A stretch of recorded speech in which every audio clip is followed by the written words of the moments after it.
Сәлеметсіңдер ме, құрметті қыздар? Сендерме мен мектеп психологы Асанова Айма Максимовна. Адам баласы әдетте дүниеге дені сау болып келеді, алайда біз сол денсаулыққа дұрыс күтім жасай бермейміз. Үнемі әдемі әрі тартымды болу үшін дене сымбаттылығын, салауатты өмір салтын сақтай білу керек.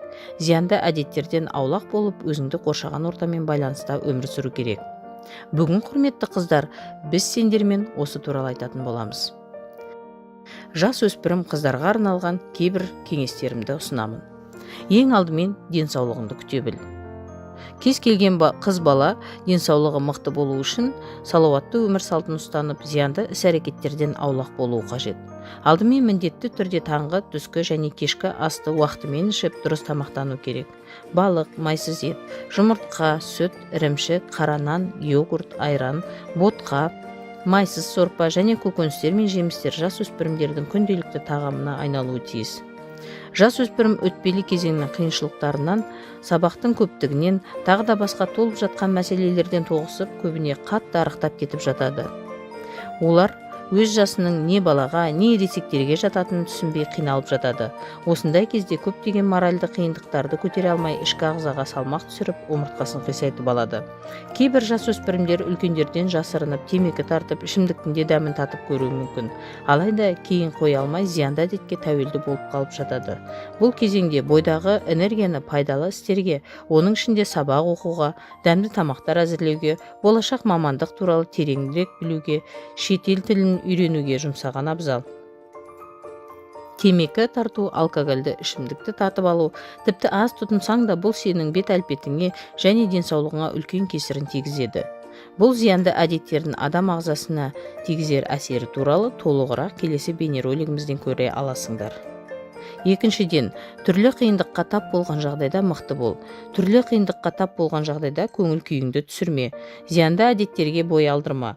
Болған жағдайға басқа қырынан қарап көр. Адам қателік жасамауы мүмкін емес. Өйткені сол қателіктер арқылы біз өмірді танып білеміз. Өмірдің қуаныш пен шаттыққа толы сәттерін есіңе ал. Стресске салынудан аулақ бол. Өз-өзіңе айт, бұл болмашы ғана қиындық. Бұдан мен тек күш аламын және шыңдала түсемін. Бұл шынымен де солай.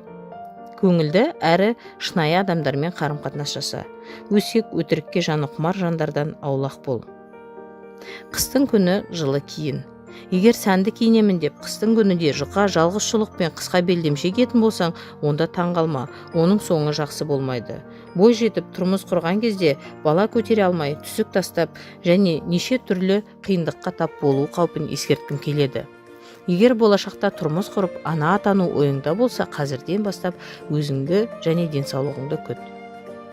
Денеңді шынықтыр. Күнделікті денсаулыққа уақыт бөл, жеңіл спорт түрімен айналыс. Сонымен қоса жан сұлулығына да көңіл бөл.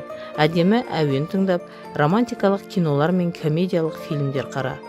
Біліміңді толықтыратын видео сабақтар мен түрлі кітаптар оқы. Өзіңді әрдайым сүй. Сонымен қоса жауапкершілікті сезініп, тәртіпке әрқашан бағына біл. Егер сырқаттанып қалсаң, міндетті түрде емдел. Денсаулыққа көбірек көңіл бөл. Деннің сау болғаны үлкен бақыт.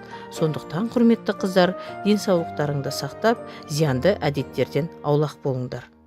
Назар қойып тыңдағандарыңа рахмет, сау сәлеметті болыңдар.